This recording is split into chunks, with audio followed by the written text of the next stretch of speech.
Bonjour messieurs. Bonjour. Est-ce que vous pouvez vous présenter aux téléspectateurs qui nous suivent en ce moment, nous dites exactement qui vous êtes et quelles sont vos fonctions? Je suis Monsieur Dion Gabriel Patrick, président de la Fédération France PCT. Ludovic Okolo, secrétaire fédéral, chargé des droits humains et aux affaires sociales. Je suis Monsieur Juste Prudent Soko, secrétaire chargé à la communication et porte-parole. Monsieur Patrick Ndion, président du Parti congolais du travail, Fédération France-Europe. Vous avez été nommé à la tête du parti il y a de cela 3 mois. Nous sommes actuellement en septembre, période à laquelle plusieurs partis préparent leur rentrée politique. Quel est votre calendrier, votre feuille de route? Nous avons, en ce qui concerne notre feuille de route, pour les 3 mois qui restent, jusqu'à la fin de l'année 2014, 2 grandes activités, 2 grands axes. La première activité qui vient, ce sera l'organisation de la session inaugurale donc de notre fédération. La deuxième activité que nous ferons tout de suite après, ce sera l'organisation sur la place de Paris de la Convention internationale de la majorité présidentielle. Selon votre positionnement actuellement, le Parti congolais du travail sur la place de Paris, quel est votre rapport à l'avenir avec la relation avec les Congolais de la diaspora? Par rapport à la diaspora, vous verrez que, comme l'a dit le camarade président Dion, nous avons un certain nombre d'activités que nous avions prévues dans le courant de cette année qui s'achève. En dehors de notre session inaugurale, il y a un événement important que nous allons, comment dirais-je, lancer sur la place de Paris, sur une convention internationale regroupant la majorité présidentielle. Alors ce sera éclectique, une rencontre au sommet où seront conviés des associations, des partis politiques, des personnalités, des partis amis d'Europe, Parti socialiste français, le Parti communiste français, l'UMP et tous les autres partis. Parfois même, m'a-t-on dit, il y a des partis venus, le MPLA et tous les autres partis. Alors, nous pensons qu'à partir de cet événement, les Congolais de la diaspora seront conviés et feront partie de la fête. C'est un événement où nous entendons faire la fête de la majorité présidentielle. Ce qui nous unit, nos objectifs, nos ambitions, nos projets d'ici 2016, c'est une fête qui nous rassemblera autour du Parti congolais du travail, parti au pouvoir et du gouvernement.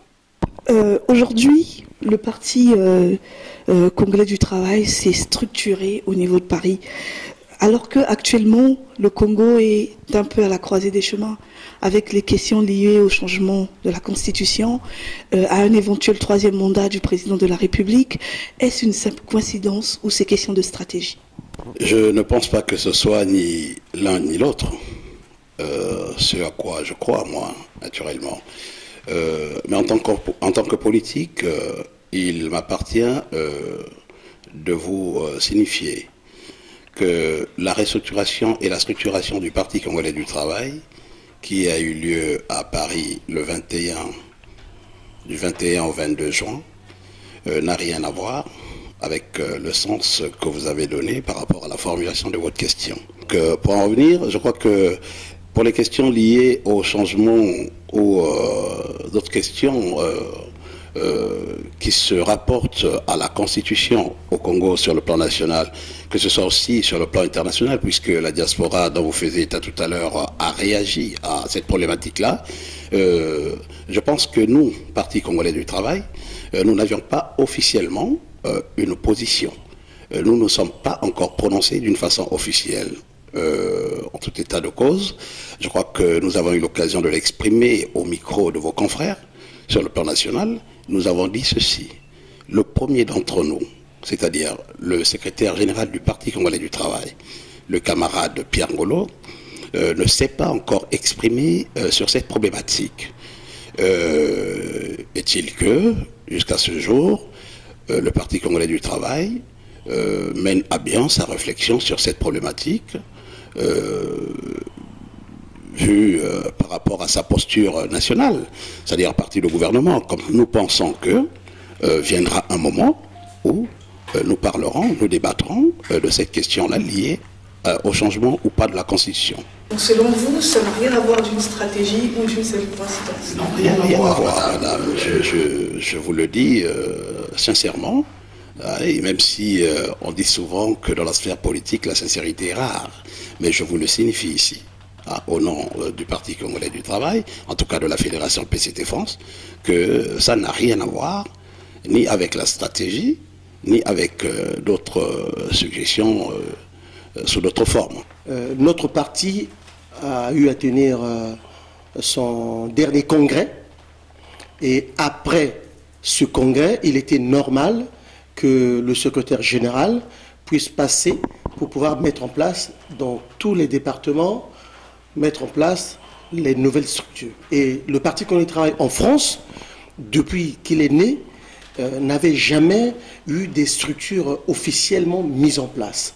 Voilà pourquoi, après avoir installé toutes les structures au Congo, le PCT se devait d'avoir des structures officielles installées ici. Voilà pourquoi le camarade secrétaire général, Pierre Ngolo, est venu avec une forte délégation les 21 et 22 juin pour mettre en place les différentes instances du Parti congolais. Ça rentre dans un plan normal de l'organisation et du fonctionnement du parti.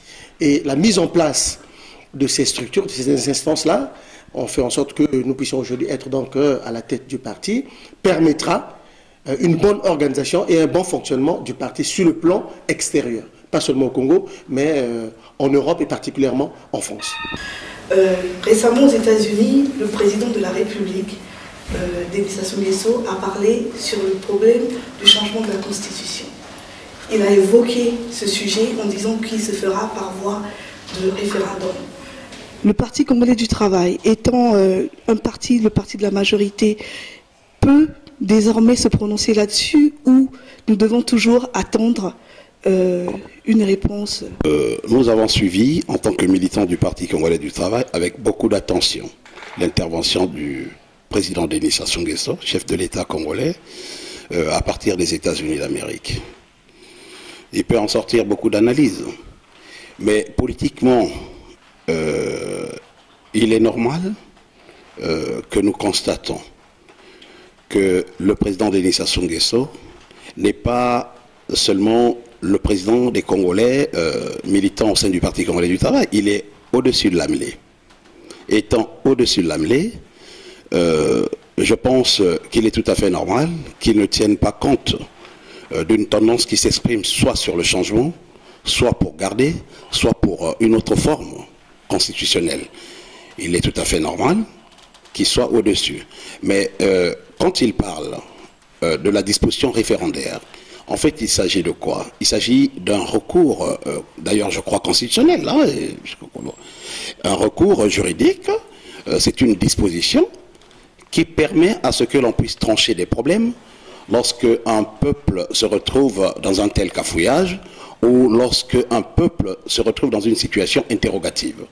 À ce moment-là, bien sûr, logiquement, la voie référendaire est la sortie. S'il y avait crise, je pouvais dire c'est une sortie de crise, c'est une proposition. Car, dit-on, démocratos veut dire le pouvoir du peuple par le peuple. Donc c'est au peuple qu'il faut repartir. C'est vers le peuple qu'il faut orienter cette consultation afin qu'il se prononce. Il n'y aura plus des interrogations qu'il y a aujourd'hui observées sur le plan national ou en dehors de notre pays. Je pense que ce qu'a dit le président de la République, c'est une réflexion juste et fondée. Il est de bonne guerre que l'on évoque à un moment donné de l'histoire de notre pays, de la révision ou du changement de la Constitution. Ça fait partie du débat national. L'opposition a beaucoup parlé de gloser sur la modification de la Constitution, mais j'attire simplement l'attention aux membres de l'opposition, aux partis politiques et peut-être au peuple congolais tout entier, que le Congo dispose d'une constitution qui offre, bien entendu, une marge de manœuvre limitée, liée à la constitutionnalité de la loi, des lois au niveau du Congo, mais à un moment donné, il se pose deux démarches. Il y a la démarche juridique et la démarche politique.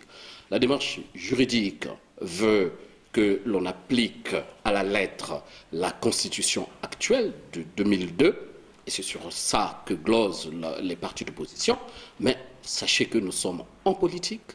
Le gouvernement de la République peut penser qu'à un moment donné de l'avenir de notre nation, que l'on avance, que dans cette dimension de l'évolution de notre société, que les choses évoluent.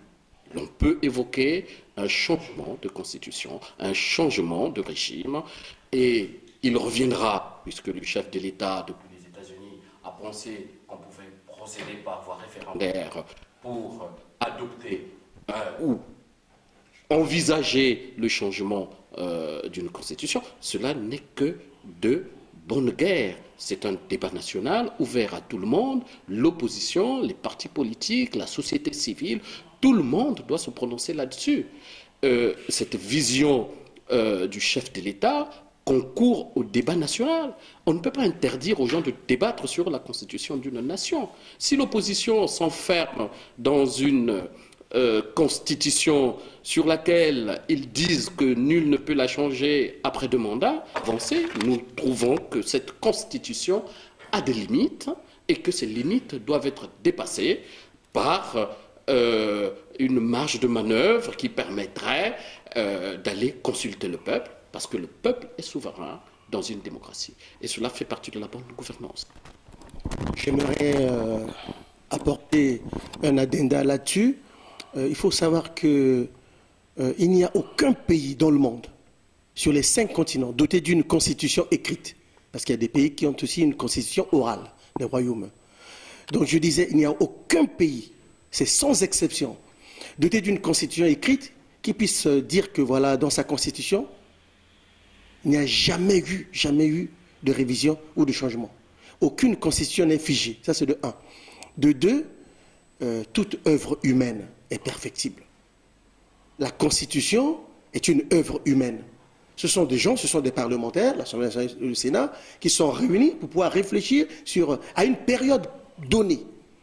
Et lorsque, à un moment donné, on considère que la Constitution devient caduque ou bien perfectible, le peuple, qui est le souverain, qui est quand même qui a le dernier mot, peut se prononcer contre ou pour la révision ou le changement de la Constitution. Par ailleurs, l'histoire retiendra que son Excellence, le président Denis Sassou Nguesso, est, je pense, il n'y a pas 2 hommes politiques au Congo qui aiment le débat et la confrontation comme lui. La preuve en est que l'introduction de la démocratie au Congo s'est faite sous son mandat. C'est lui en 90, c'est lui en 92 qui a quand même accepté, bien qu'étant au pouvoir, que l'on puisse introduire la démocratie et le multipartisme au Congo. Et je rappelle, pour ceux qui ont peur, parce que l'opposition a peur, parce que tout simplement, l'opposition n'a pas un candidat qui a la dimension et le charisme du président Denis Sassou Nguesso. C'est tout. C'est pourquoi il a peur. Parce que s'ils avaient un candidat en face, ils n'auraient pas peur d'un éventuel changement. Encore que, on ne s'est pas encore prononcé là-dessus, d'une part. D'autre part, je rappelle quand même pour l'histoire qu'en 1992, quand il y a eu des élections présidentielles au Congo, son Excellence, le président Denis Sassou Nguesso avait bel et bien perdu, au profit, bien sûr, du président Pascal Lissouba. Donc de quoi l'opposition a-t-elle peur? On reste quand même en suspens, c'est le fait que aujourd'hui le changement de la Constitution, cette question se pose au moment où le président est presque à la fin de son mandat. C'est une question. Alors, le président du parti Alliance pour la République et la démocratie, le président Mathias Ndjan, a tenu une rencontre le 24 août dernier avec la diaspora congolaise sous le thème « Respect de la Constitution » du 20 janvier 2002. Selon lui, je cite, il trouve que le système électoral est mafieux et ne respecte pas des critères internationaux. La situation économique du pays est désastreuse. Qu'en pensez-vous? Pour répondre à M. Mathias Nzan, je dirais déjà que c'est un monsieur qu'on connaît. Ce monsieur a été avec nous pour des raisons personnelles, il a quitté le navire et il se fait passer pour un homme de l'opposition. Vous pensez qu'il n'est pas de l'opposition? Comme vous dites qu'il se fait passer. Je dis qu'il n'a pas la carrure d'un opposant crédible dans une démocratie qui est en train de se construire comme celle du Congo. Parce qu'en effet, j'ai voulu aller voir un peu ce qu'il proposait. Finalement, il est vide le discours de Mathias Nzan. Il est vide pourquoi? Parce que depuis belle lurette, il propose les mêmes choses. Vous voyez la thématique qu'il a faite à Paris? Si vous vous souvenez de la thématique, il parle de crise. Mais de quel pays parle-t-on? Est-ce qu'au Congo, il y a une crise? On parle de crise lorsqu'il y a une situation de tension, de conflit, de déstabilisation. Mais au Congo, il n'y a pas de crise. Il n'y a pas de déstabilisation. Il n'y a pas de crise au niveau économique. Au niveau économique, c'est un pays. Au niveau économique, le Congo est un pays à revenu intermédiaire qui connaît une croissance maintenue de 5% depuis une dizaine d'années, je dirais bien en moyenne. Et c'est un pays mouvant. Et sur le plan économique, c'est un pays qui est devenu une place tournante au niveau de l'Afrique centrale. Sur le plan économique, le Congo est un pays qui compte. Place financière incontournable, pays où se retrouvent des grandes institutions mondiales telles Forbes qui a choisi le Congo, pays où se réunissent souvent des sommets internationaux, pays où s'est déroulé dernièrement Build Africa en 2010, puis 2012 et 2014, pays où beaucoup de choses sont en train de se faire, le pays se construit. Donc on ne peut pas croire que nous sommes en crise politique ni en crise économique. Alors donc, je pense que M. Nzan Mathias devrait se comporter en bonus pater familias, c'est-à-dire en bon père de famille, car un opposant dans une démocratie devrait construire. Or, ce que j'entends dire, le contenu du discours de M. Nzan est carrément chaotique. Il se fait prophète, parle de crise, parle de guerre, parle comment dirais-je, d'élections truquées, enfin bref, alors que le Congo est un pays comme tout autre pays africain qui est en train de se construire petit à petit sur le plan démocratique. Il y a la liberté de la presse, la liberté d'expression. Je voudrais rebondir là-dessus. Vous parlez de la démocratie alors que le président Mathias Ndjan a été empêché de voyager il y a 2 reprises. Ça, c'est en 2013 et puis récemment. C'est un leurre, puisqu'il est sorti. Il est venu bien faire sa conférence à Paris. Comment a-t-il fait? Ce n'est pas la preuve d'une libre circulation et d'expression. Il est venu faire sa conférence, il est reparti au Congo. Ce n'est pas la libre circulation et d'expression? Il a été empêché 2 fois. Vous êtes par qui? Vous êtes sûr de ces propos? Est-ce qu'il ne s'agit pas là d'une stratégie politique consistant à crier au loup alors qu'il n'y a pas de loup? Le Congo est un pays où les hommes politiques, les partis politiques fonctionnent librement, la presse est libre, les critiques fusent autour du pouvoir en place, du gouvernement. Nous parlons de la Constitution, la révision, des débats, je disais tantôt à Brazzaville. Le peuple s'est approprié le débat sur la révision de la Constitution, qui est une bonne chose. Partis politiques, société civile, même les églises, qui est un élément probant que la démocratie congolaise est en pleine vitalité. Alors, qu'il y ait quelqu'un qui, pour essayer d'attirer l'attention vers lui ou soi, parle de crise, parle de tension, parle de comment on appelle, de débat national. Non, nous sommes dans une démocratie. Il y a un mandat qui va vers sa fin, 2016. On est en train de voir comment est-ce qu'il faudrait anticiper dans l'avenir, voir comment on devrait conduire ce pays après 2016. Il y a des débats sur cette constitution que nous constatons ses limites. En politique, on est libre d'anticiper. Gouverner, c'est prévoir. Et au PCT, nous prévoyons. Et c'est le sens du message du chef de l'État depuis les États-Unis d'Amérique.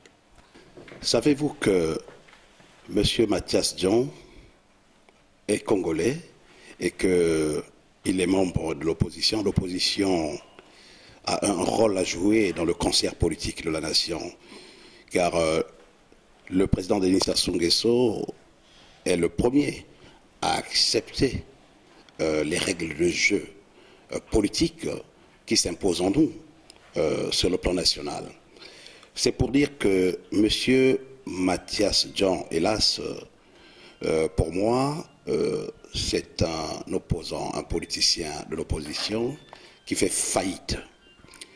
Et donc, constatant sa faillite politique, ce monsieur cherche à se refaire une santé. Il est perdu. Vous savez, quand vous vous déclarez, quand vous vous revendiquez comme étant le premier opposant congolais dans une petite salle comme celle-là, et lorsque vous n'arrivez pas à rassembler des vôtres, parce que l'opposition, je crois que vous avez suivi les assises de l'opposition dernièrement ici, il y a des noms qui ont été cités. Monsieur Mathias Dion a été incapable de réunir les siens, parlant des membres composant l'opposition, pour pouvoir tenir son assemblée. Au sein de l'opposition, il y a des divergences. Ce monsieur est complètement rejeté au sein de l'opposition. Nous suivons l'activité politique congolaise de jour en jour, seconde par seconde, minute par minute. Malheureusement, il m'appartient à moi de vous apprendre qu'au sein de l'opposition, Mathias Dion a du mal à rassembler 2 à 3 personnes. C'est un monsieur qui a pris la sale manie de s'autoproclamer président de tout et de rien.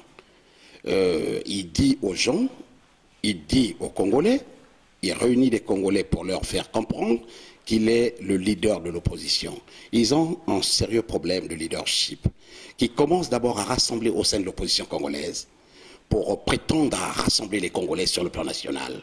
Je pense que le président de la République, il prend pour adversaire, c'est un monsieur qui a fait ses preuves. Denis Sassou Nguesso est connu sur le plan national, mais aussi sur le plan mondial. Sur le plan de l'intérêt de la sous-région, il a fait ses preuves. Au jour d'aujourd'hui, il fait partie des personnages politiques clés pour la résolution de certaines crises au niveau de la sous-région. Il fait partie des pairs que l'on consulte, que l'on conseille pour essayer de gérer, d'atténuer des problèmes qui pourraient enflammer la sous-région. Et lui, c'est la clé de voûte, c'est l'homme de la solution. Vous voyez un peu la mesure, le niveau, le degré où il se place. Monsieur Mathias Dion fut membre du Parti congolais du travail. On ne crache pas dans la soupe. C'est vrai qu'aujourd'hui, il peut déclarer qu'il n'est plus membre du Parti congolais du travail, il est parti, il n'y a pas de souci. J'aimerais quand même rappeler, mademoiselle Vanessa, que M. Dion Mathias, dans l'histoire du Congo, il sera retenu qu'il fut ministre de l'économie, des finances et du budget pendant 5 ans. Et qu'il a nommé ministre du budget et de l'économie et des finances. C'est bel et bien son Excellence, le président de la République, M. Denis Sassou Nguesso. Je rappelle que M. Dion Mathias fut directeur quand même d'une grande institution bancaire internationale, africaine, la BAC notamment, qui Alors non, ça c'est juste pour vous dire qu'on ne doit pas, on doit être quand même, on doit avoir un minimum de reconnaissance. Il est caractérisé par une cécité politique spectaculaire.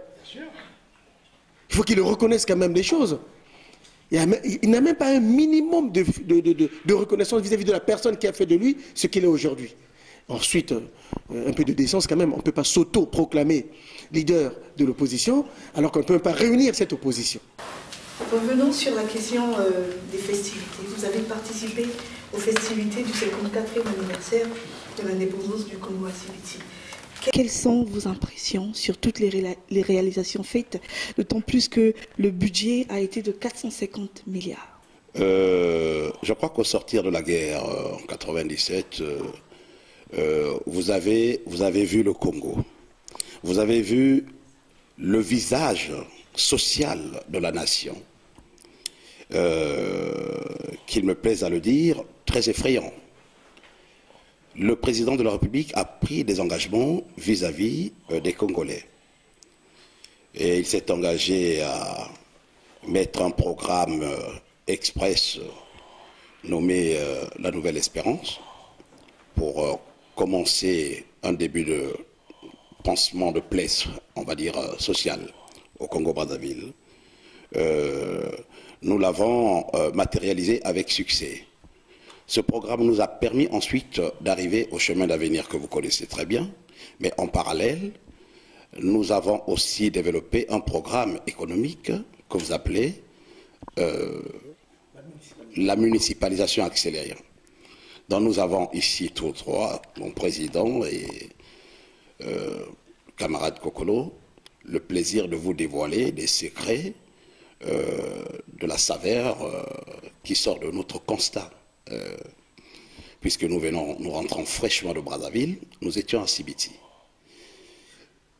Nous avons constaté que, à l'image du Congo, Sibiti était en pleine métamorphose, en pleine transformation. On ne peut pas s'amuser à dire, comme l'a dit M. Mathias Dion, que la municipalisation accélérée ne sort à rien. C'est un programme incommensurable, politiquement parlant. Pourquoi je le dis? Parce que depuis les années 60, le Congo se cachait dans un enclavement terrible.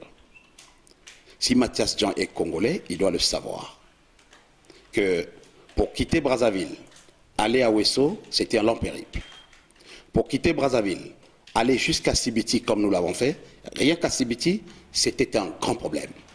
Nous avons eu la chance avec mes camarades de faire Paris, Brazzaville, et le même jour arriver à Pointe-Noire, et par le Mayombe, nous avons rejoint Sibiti.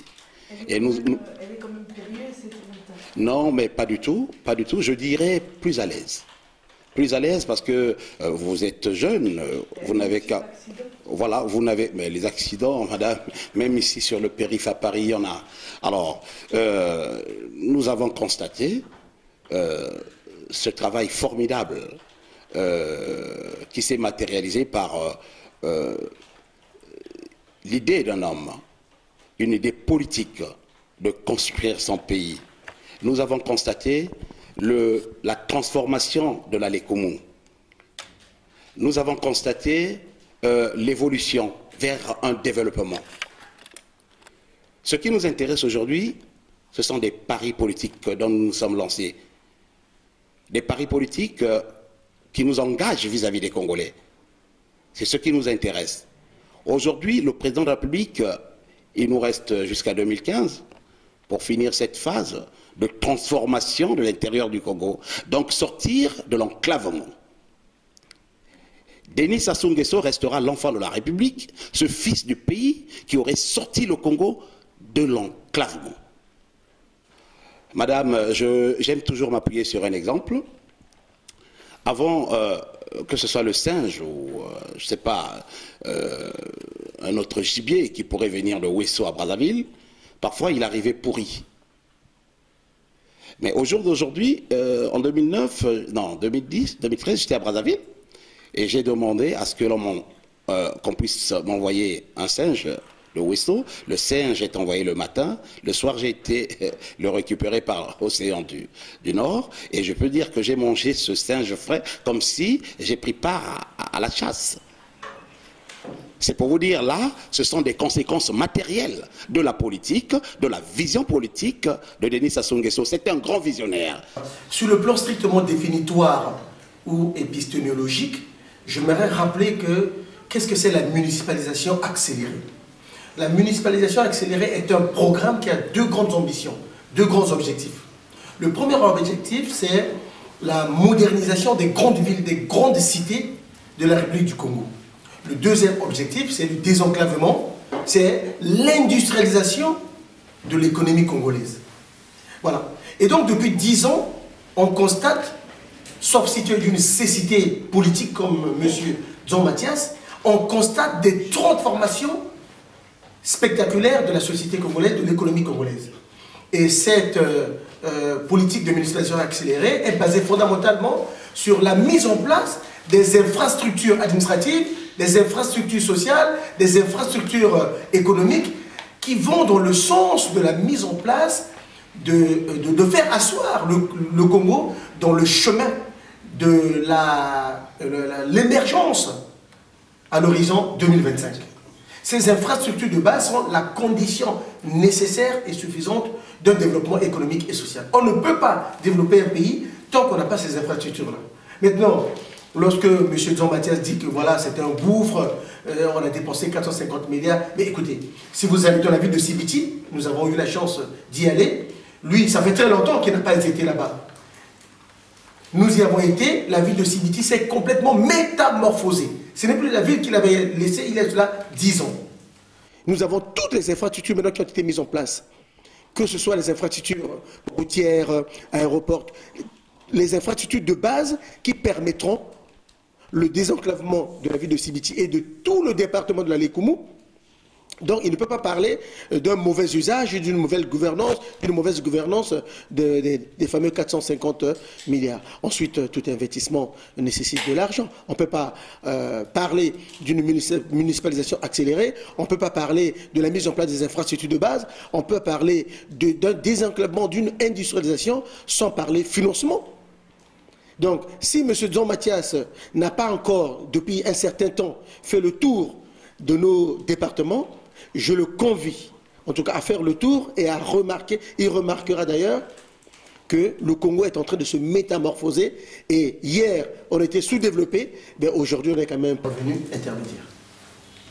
Pour ajouter un petit mot sur ce que venaient de dire mes deux camarades, le président Dion et le camarade Juste Oko, chargé de la communication, secrétaire fédéral, je dirais que la municipalisation accélérée au Congo s'inscrit dans une démarche que je dirais de modernisation du Congo.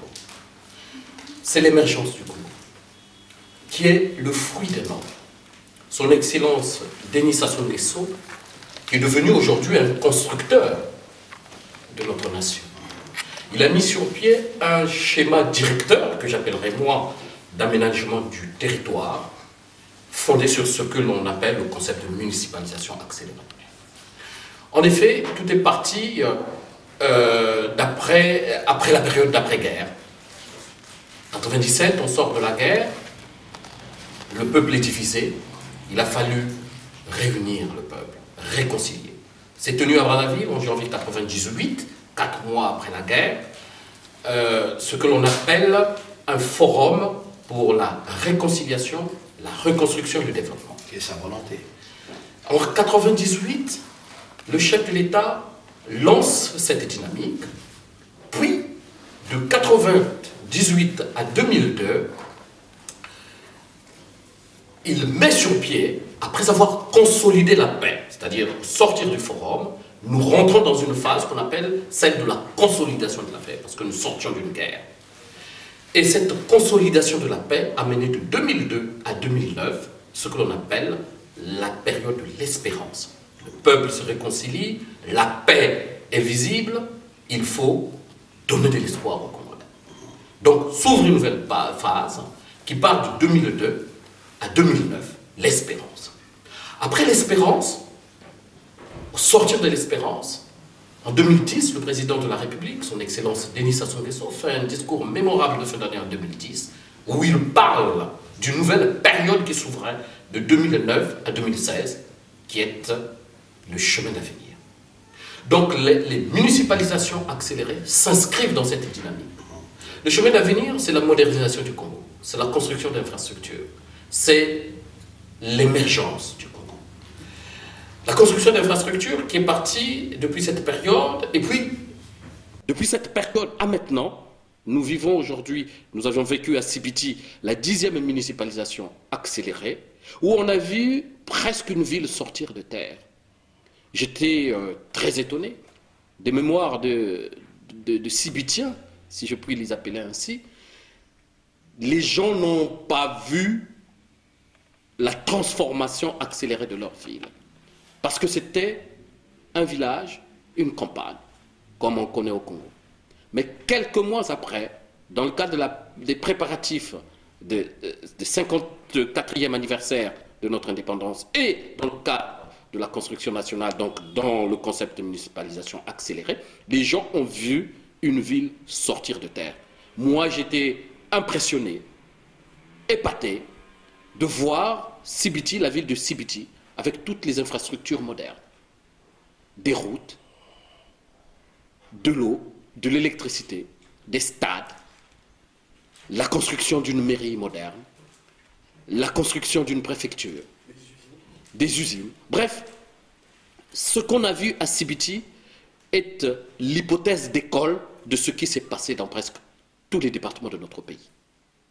Nous rentrons là dans une phase nouvelle du Congo, comme le disait le camarade Justoko. On construit, on sort le Congo de son enclavement, on désenclave les campagnes.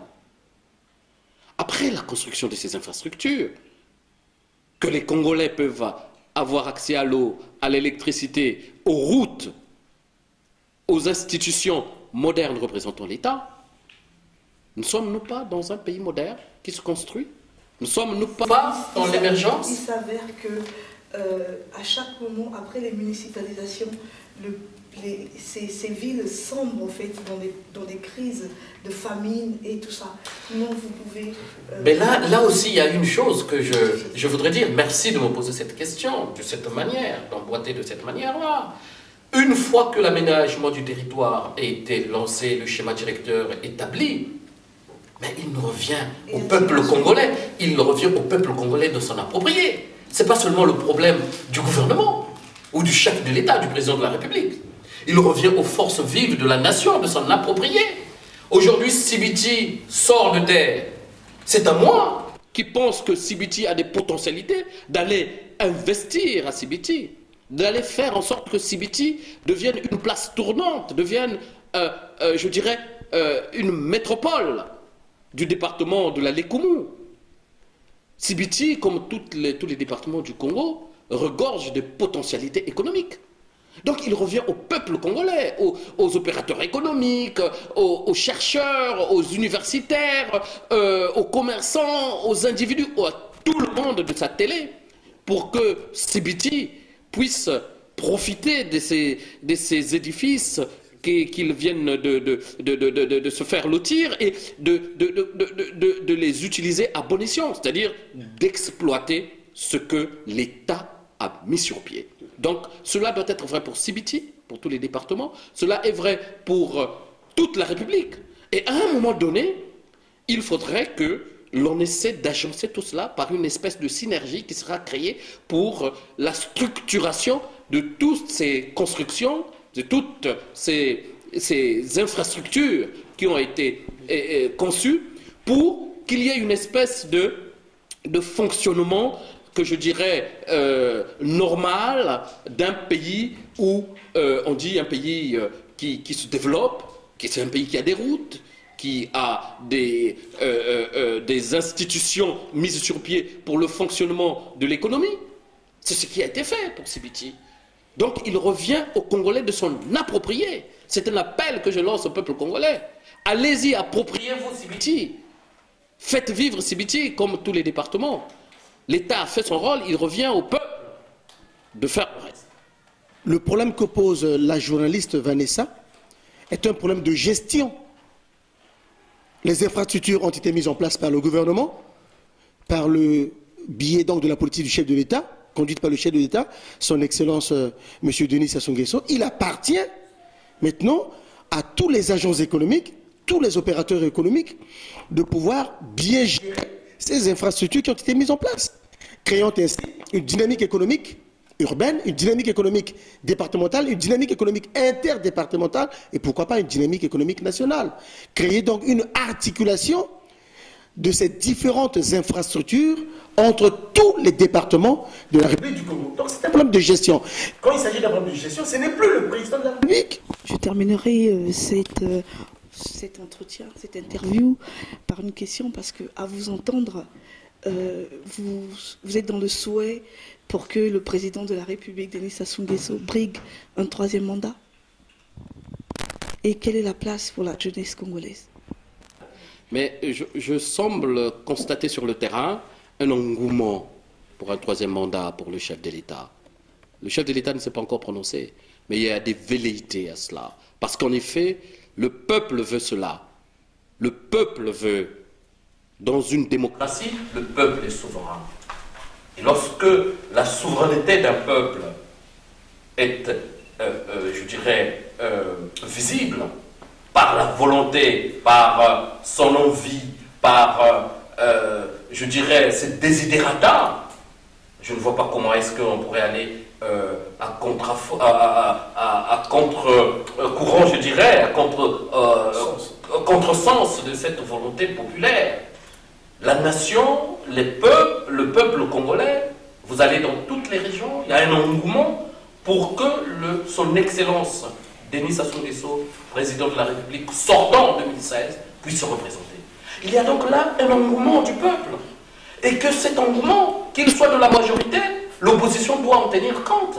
On discutera sur la place publique, on verra s'il y a lieu de changer de constitution ou de régime, il faudra, et si le peuple le souhaite, on va aller vers le souhait du peuple. C'est la démocratie. C'est la place à la jeunesse. C'est la bonne gouvernance. La jeunesse, bien entendu. La jeunesse, quand vous voyez la composition des institutions nationales, la jeunesse est très bien représentée. Nous avions des jeunes ministres, nous avions des jeunes au sein des appareils, des organes d'État. Nous avions des jeunes presque à tous les échelons du fonctionnement de l'administration congolaise. Donc de quels jeunes parle-t-on? Des enfants, mais les jeunes sont représentés. Que ce soit le président de la République, Denis Sassou Nguesso lui-même, ou les politiques orientés par lui, tout est en phase avec la jeunesse. Tout s'emboîte, tout est en communion. Je ne pense pas que la jeunesse puisse se sentir lésée dans la façon dont les politiques sont conduites. Et j'ai toujours pensé à ceux qui ont une mémoire courte, ceux-là qui sont des Congolais, donc les nôtres, qui sont frappés par une amnésie volontaire, c'est-à-dire voulue par eux-mêmes. Au-delà des jeunes, nous allons parler des femmes. J'ai vu des régimes passer au Congo, mais je n'ai jamais vu ce volontarisme politique affiché par le gouvernement de Denis Sassou Nguesso à mettre les femmes en orbite, politiquement parlant. Au jour d'aujourd'hui, moi j'ai suivi notre secrétaire général, le camarade Pierre Ngolo, aborder cette problématique-là des femmes, la place des femmes dans la société congolaise. Les femmes qui n'ont jamais été mises en valeur, plus qu'aujourd'hui. Aujourd'hui, dans toute prise de responsabilité sur le plan national, les femmes devront représenter 30%, l'a dit le secrétaire général du Parti congolais du travail. Mais ça ne part pas seulement de dire, c'est un fait. Même au sein des organisations politiques, au sein du Parti congolais du travail, nous voyons des femmes aux responsabilités. Mais c'est pour vous dire que même pour ce petit voyage que nous avons effectué à Brazzaville, il y a eu des exigences pour que les femmes figurent dans la délégation. Ça veut dire que les autorités ont pris conscience de cette problématique-là qui ont longtemps émergé des femmes dans une situation incompréhensible. Je crois que viendra un temps où les Congolais récolteront les fruits de la politique orientée par le président de la République et le gouvernement actuel. Je crois que faire de la politique, c'est aussi être très très poussé et élevé dans la programmation, car gouverner, c'est prévoir. Le Parti congolais du travail est un parti partisan d'une symbiose entre la jeunesse et la sagesse. Nous travaillons dans une complémentarité intergénérationnelle. Les jeunes ont besoin des sages, les sages ont besoin aussi des jeunes. Et ces questions nous tiennent à cœur dans la mesure où, même nous qui sommes ici, c'est-à-dire la mise en place des instances du Parti congolais du travail qui a eu lieu ici en France le 21 juin, a tenu compte de la dimension des jeunes, de la dimension féminine, les questions du genre, et de la dimension donc, de la sagesse. Ainsi donc, vous avez dans l'équipe du PCT en France des nouveaux, comme le camarade Dion, ici présent, comme le camarade Oko, chargé de la communication, mais vous avez aussi notre doyen, le camarade Kokolo, qui était dans l'ancienne équipe qu'on a reconduit compte tenu de ses compétences et de sa personnalité. Donc, ainsi donc, nous créons une complémentarité, une symbiose entre la sagesse, entre l'expérience et la vitalité et la rigueur. Donc, sur le plan politique, sur le plan national, c'est la même chose. On peut pas, c'est pas responsable de la part d'un parti de pouvoir casser une dynamique qui a été mise en place. Et cette dynamique a été mise en place par son Excellence, M. Denis Sassou Nguesso. C'est vrai, se représenter en 2016 est un engagement personnel, ça lui appartient. C'est même trop tôt d'en parler. Le moment venu, il pourra se prononcer lui-même. Mais nous, en tant que militants, en tant que responsables, nous pensons par rapport aux efforts, au travail qu'il a déposé, à la dynamique économique qu'il a mis en place, à la politique qui fait en sorte que demain, nous puissions arriver à l'émergence, à un Congo émergent d'ici à l'horizon 2025. S'il nous est demandé de donner notre point de vue là-dessus, nous souhaiterions que cet architecte, ce constructeur, ce bâtisseur qu'est M. Denis Sassou Nguesso puisse se présenter aux élections présidentielles de 2016. Mais encore une fois de plus, ça ne dépend que de lui.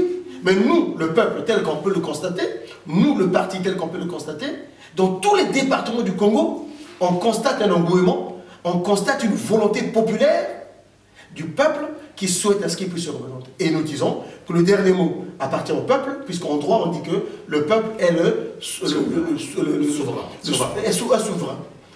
Je voudrais quand même finir avec la célèbre phrase qu'a sortie le président Barack Obama, qui a dit qu'on n'a pas besoin des hommes forts, mais des institutions fortes. Moi, je dirais que les deux sont liés, parce qu'en effet, on ne peut pas avoir d'institutions sans hommes, on ne peut pas avoir d'hommes à la tête d'un État sans institutions. Donc tout est lié. Barack Obama est président des États-Unis, on sait ce qu'il a fait au niveau mondial, et on sait ce qu'il a apporté à l'Afrique. On attendait beaucoup de lui, on n'a rien vu. Donc il peut donner des leçons aux gens, c'est normal, mais qu'il laisse l'Afrique évoluer à sa façon, à sa manière. La bonne gouvernance est une forme de gestion de l'État d'un pays en tenant compte des aspects démocratiques.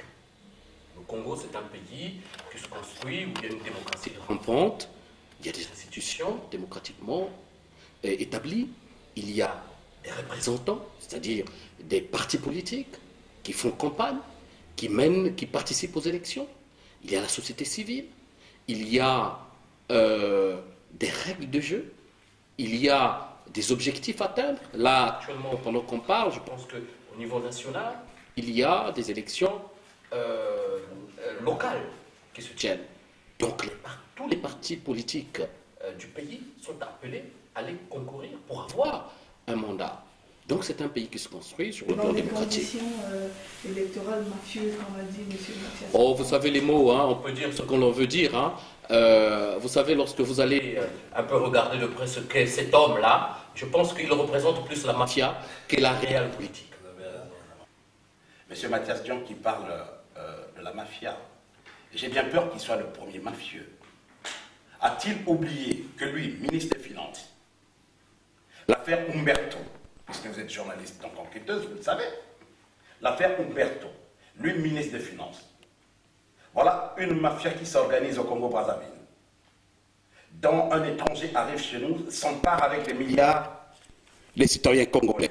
Lui, ministre des Finances, n'était-il pas au courant? Donc je pense que M. Mathias Dion doit se calmer.